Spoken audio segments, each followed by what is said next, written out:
اعوذ باللہ من الشیطان الرجیم بسم اللہ الرحمن الرحیم یا ایہا الذین آمنوا اے اہل ایمان اذا ضربتم فی سبیل اللہ جب تم اللہ کی راہ میں نکلو یعنی جہاد کے لیے یا ہجرت کے لیے ایون علم دین حاصل کرنے کے لیے بھی، کیونکہ صحیح مسلم میں حدیث ہے جو علم حاصل کرنے کے لیے کسی راستے پہ چلتا ہے اللہ تعالیٰ اس کے لیے جنت کا راستہ آسان کر دیتا ہے، یہ سب فی سبیل اللہ ہے۔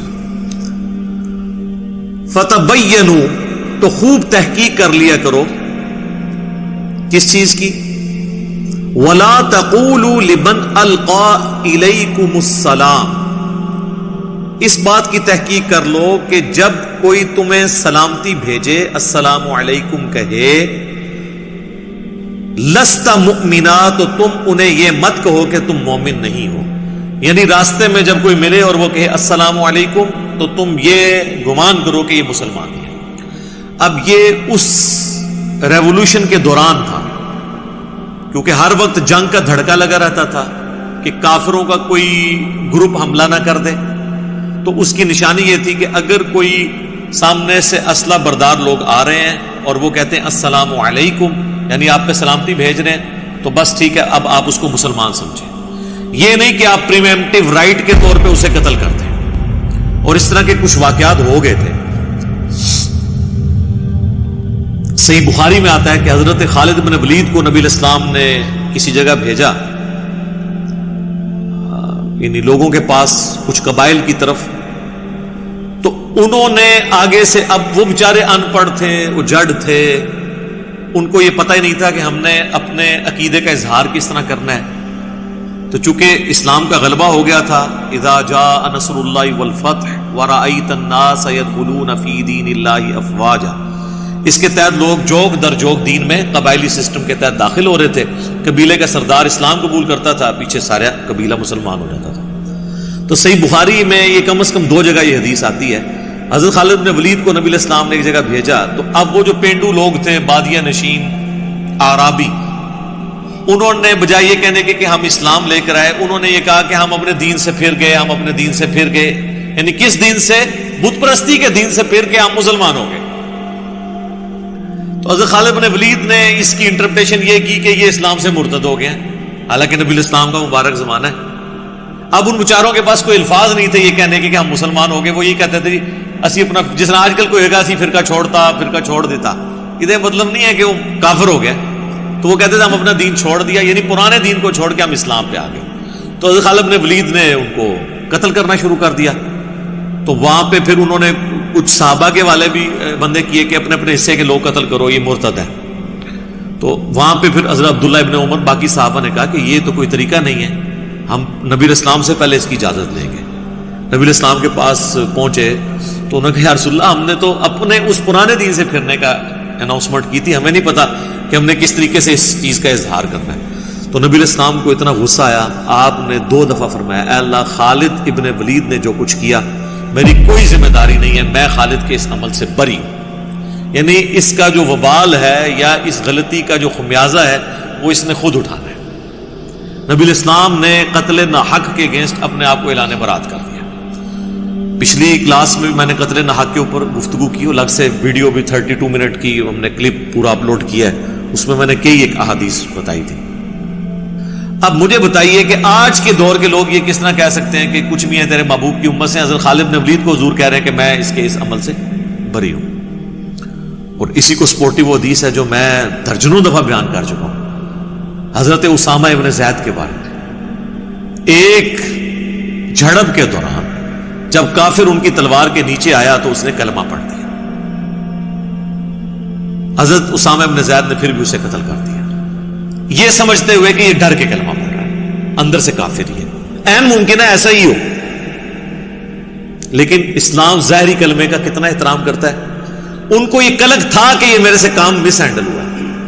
کچھ دنوں کے بعد انہوں نے خود اللہ کے نبی سے عرض کیا کہ اللہ کے نبی صلی اللہ علیہ وآلہ وسلم، اس طرح ایک جنگ کے دوران جب ایک کافر کے ساتھ میری لڑائی ہوئی، جب وہ میری تلوار کے نیچے آیا تو اس نے کلمہ پڑھ دیا، لیکن میں نے پھر بھی اسے قتل کر دیا۔ اور فرمایا اسامہ، جب اس نے کلمہ پڑھ لیا تھا پھر بھی تو نے اسے قتل کر دیا۔ کیوں؟ کہا یا رسول اللہ اس نے ڈر کے کلمہ آپ فرمایا تو نے اس کا دل چیر لیا تھا. اسامہ تو کیا کرے گا جب قیامت والے دن اللہ کے حضور وہ کلمہ پڑھتا ہوا تیرے خلاف مقدمہ قائم کرے گا؟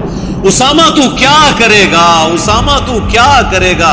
حضور اس بات کو اتنی دفعہ ریپیٹ کرتے رہے کہ اسامہ ابن زید کہتے ہیں میرے دل میں خواہش ہوئی کاش حضور خاموش ہو جائیں اور آج سے پہلے میں کافر ہوتا, آج میں کلمہ پڑھ کے مسلمان ہوتا, کم از کم میرا یہ گناہ تو دھل جاتا کہ میں نے ایک بندے کو ناحق قتل کر دیا. اچھا حضرت اسامہ نے نہیں کہا یا رسول اللہ میں نے دل چیر لیا تھا, کیونکہ اللہ کے ولی تو دل کا حال جان لیتے ہیں. ہمارے گھوڑے کے قدموں کی خاک اگر ہمارے گھوڑے کے نتنوں میں بیٹھے تو اس کو کوئی غوث قطب ابدال نہیں پہنچ سکتا. جب وہ دلوں کے حال جان لیتے ہیں تو یا رسول اللہ میں نے تو دل چیر لیا تھا. نہ, اس زمانے میں عقیدے نہیں ہوتے تھے, یہ کہانیاں نہیں ہوتی تھی. تو اس میں سے یہ بھی ایک مورل لیسن یا مدنی پھول اس میں سے نکلتا ہے عقیدے کی اصلاح کا. انہوں نے یہ نہیں کہا اور الٹا پریشان ہو گئے. اچھا یہاں میرا معصومانہ سوال ہے کہ اگر ایک شخص میدان جنگ میں ایک صحابی کو قتل کرنے کے لیے آیا ہے اور جب وہ تلوار کے نیچے آیا عین ممکن ہے کہ وہ ڈر کے ہی کلمہ پڑھ رہا ہو اور نبی علیہ السلام کہہ رہے ہیں کہ اس کے کلمے کا بھی احترام ہے اور اسامہ تو اللہ کے حضور پکڑا گیا تو میں نے تو تیرے کوئی کام نہیں آنا. تو بعد کے لوگ اگر یہ کہیں کہ کچھ بھی ہے تیرے محبوب کی امت سے ہیں تو اسامہ ابن زید کو بھی کہنا تھا یا رسول اللہ کیڑا مسئلہ ہے, کچھ بھی ہے آپ کی امت سے ہیں. ان کو پتا تھا یہ حضور کے سامنے بات نہیں کی جا سکتی. اچھا دوسرا مجھے یہ بتائیے اگر ایک صحابی بھی کسی کے بارے میں ججمنٹ دے کلمے کے باوجود کہ یہ کافر ہے اسے مار دے, حضور اس کی ججمنٹ ماننے کے لیے تیار نہیں ہے, تو آپ کی مذہبی جماعتوں کو یہ کیسے حق حاصل ہے کہ کسی کو اسلام میں داخل کرنے یا نکالنے کا سرٹیفکیٹ دیں؟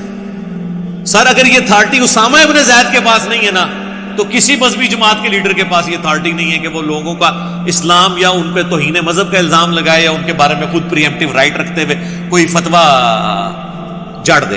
یہ ہو سکتا ہے؟ ان کی کیا اوقات ہے؟ ان کا ایمان ان کے پیچھے تو قرآن کھڑا ہے, ان کے تو ایمان کا ہمیں پتہ ہی نہیں ہے کہ یہ کس ایجنڈے کے اوپر کام کر رہے ہیں. تو یہ لوگوں کو سرٹیفکیٹ دیں گے ایمان کے؟ کسی کے پاس سرٹیفکیٹ نہیں ہے, بس جو کلمہ پڑھتا ہے اس کے ظاہری کلمے کا احترام ہوگا.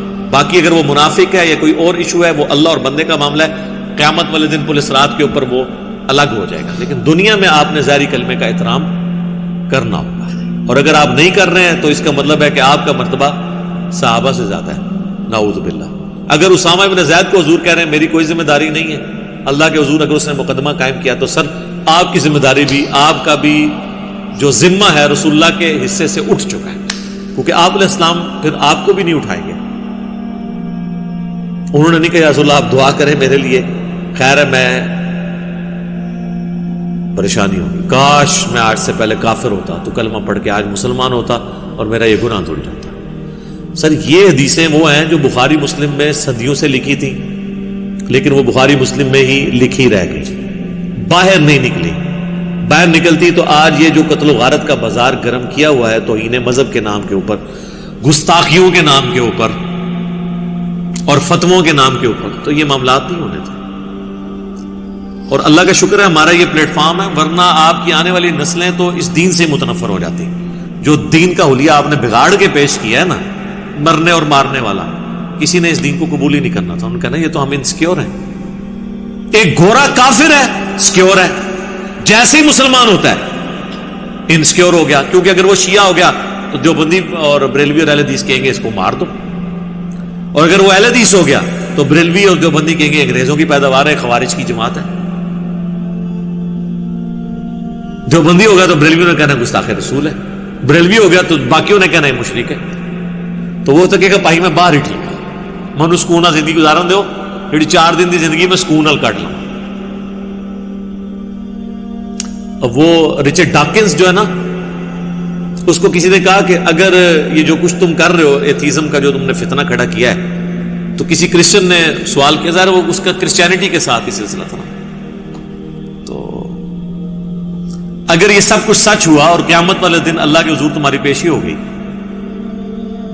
اور جیسس کرائسٹ نے تم سے پوچھ لیا, پھر تم کیا کرو گے؟ اس نے کہا کہ میں ادھر جیسس کرائسٹ سے کہوں گا کہ جن لوگوں کے حوالے آپ اپنا دین کر کے گئے تھے نا، ان سے میں کم از کم بہتر تھا. ٹھیک ہے، اور یہ بات ریالٹی ہے، ان سے بہتر تھا جو کچھ انہوں نے دین کا حلیہ بگاڑا ہے. تو اگر یہ دین آپ کا دین تھا جس کو آپ بھی قیامت والے دن آن نہیں کر رہے، جی یہ انجیل کے اندر لکھا ہے کہ قیامت والے دن لوگ حضرت عیسیٰ کے پاس آئیں گے کہ جیسس کرائسٹ ہم نے آپ کے نام پہ بے علاج مریض ان کو شفا دی اور یہ سب کچھ کیا، تو وہ کہیں گے سحقن سحقن لمن غیر بعدی، ان کو مجھ سے دور کر دو. یہی تو تھا جس کے اوپر وہ احمد دیدہ صاحب نے وہ جمی سگارڈ سے مناظرہ جیتا تھا. اس نے کہا لا الہ علاج مرض ہم حضرت عیسیٰ کے نام پہ اسے صحیح کر دیں گے، تم محمد کے نام پہ اسے کرو. ان کا تمہارے بارے میں تو پہلے ہی موجود ہے، تمہیں تو دھتکار دیا جائے گا. اور سر یہ حدیث بخاری مسلم میں بھی ہے، میرے حوضے کوثر میں بھی لوگ لائے جائیں گے، میں پلانے لگوں گا جب تو کہا جائے گا انہوں نے آپ کے بعد آپ کے دین کا حلیہ بگاڑ دیا. سحقن سحقن لمن غیر بعدی. اور اس میں الفاظ ہیں، میں بھی وہی کہوں گا جو عیسیٰ ابن مریم کہیں گے، اے اللہ جب تک میں ان میں موجود تھا ان پر گواہ تھا، جب تو نے مجھے اٹھا لیا پھر تو ان پر گواہ تھا. اب یہ تیرے بندے ہیں، چاہے انہیں معاف کر دے، چاہے ان کے ساتھ جو ہے وہ تو عذاب والا معاملہ کرے. تو اللہ فرمائے گا آج صرف سچوں کو سچا عقیدہ فائدہ تھا. باتیں ساری ایک ہی ہیں، وہ سارے مذاہب میں آپ کو گھوم پھر کے سورس ایک ہی نظر آ رہا ہے. ایک ہی طرح کی خرابیاں انبیاء کے ماننے والوں میں آتی ہیں اور وہ پھر آگے ٹرانسفر ہوتی ہیں. بہرحال اللہ تعالیٰ فرما رہا ہے کہ اگر کوئی کہنا سلام بھیجے تو کہا کرو مومن ہی. اسے تصور کیا کرو، یہ نہ کہا کرو تم مومن نہیں ہو. تبتغون عرض الحیات الدنیا، کیا تم دنیا کی جو دولت ہے اس کے سامان کی تلاش میں پڑ گئے ہو؟ یعنی اس میں یہ بھی لالچ ہوتی تھی نا، اگر کسی کو قتل کر دیا تو اس کا مال غنیمت میرے ہتھے چڑھ جائے گا، اس کی عورت میرے ہتھے چڑھ جائے گی. اب یہ دیکھ لیں، یہ بریلوی دیوبندی اہل حدیثوں سے بات نہیں ہو رہی ہے، صحابہ کرام سے ہو رہی ہے. ٹھیک ہے، ان کا بس چلے تو یہ آیتیں ہی قرآن سے نکال دیں گے، اس میں تو صراحتاً توہین صحابہ ہے کہ صحابہ کرام کو اللہ تعالیٰ کہہ رہا ہے کہ تم دنیا کی محبت کے طلبگار ہو، اور تمہیں کوئی اگر کہتا ہے آ کے تو اسے مسلمان مان لیا کرو. ظاہر ہے یہ عبداللہ ابن ابی کے بارے میں تو نہیں آیا نا، وہ تو پہلے ہی مسلمان نہیں تھے، ان کو کسی کے اسلام سے کیا غرض تھا. فعند اللہ مغانم کثیرہ، بس اللہ کے پاس تو بہت غنیمتیں ہیں، وہ تمہیں غنی کر دے گا. دنیا میں تو ابھی قادسیہ اور یرموک کے بعد اربوں ڈالرز تمہارے پاس دنیا کے آنے والے ہیں، اور آخرت کی تو جنتیں تمہارا انتظار کر رہی ہیں، کوئی ٹینشن نہ لو.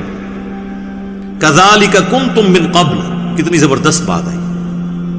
تم بھی تو پہلے یہی کچھ تھے نا، تم بھی تو کافر ہی تھے نا. تو اپنے آپ کو جو میں اکثر لوگوں کو کہتا ہوں یار آپ لوگ بھی تو پہلے بریلوی دیوبندی اہل حدیث شیعہ تھے نا، تو آج دوسروں کو بھی تھوڑا مارجن دیں. اگر کسی کو بات سمجھ نہیں آتی ہے تو اسے قطع تعلق ہی نہ کریں. شروع میں تو آپ کو بھی سمجھ نہیں آتی تھی نا، آہستہ آہستہ بات سمجھ آئی. تو اب اپنی جگہ اس کو بھی رکھ کے دیکھیں کہ آپ جب یہ تھے تو آپ بھی یہی کچھ سوچتے تھے، تو اس کو ٹالرنس کے ساتھ بیہیو کریں. اس طرح تم بھی تو پہلے اسی طرح تھے. فمن اللہ علیکم، تو اللہ نے تم پر انعام فرمایا، احسان فرمایا. فتبینوا، تو دیکھو خوب تحقیق کر لیا کرو. اس سے پتہ چل گیا کہ یہ صحابہ کرام کے بارے میں یہ کہ اللہ نے تم پر احسان کیا، تمہیں ایمان کی دولت ملی. اب کوئی نیو مسلم آئے تو اس کے بارے میں بدگمانی نہ کیا کرو، اور اس چکر میں نہ رہو کہ اس کو مار کے میں دنیا کا مال حاصل کر لوں گا. سر یہ آیات واضح ثبوت ہیں اس بات کا بھی کہ اسلام تلوار کے زور پہ نہیں پھیلا. اسلام نے آخری درجے تک تلوار کو اوائڈ کیا کہ اس لیول تک بات نہ پہنچے.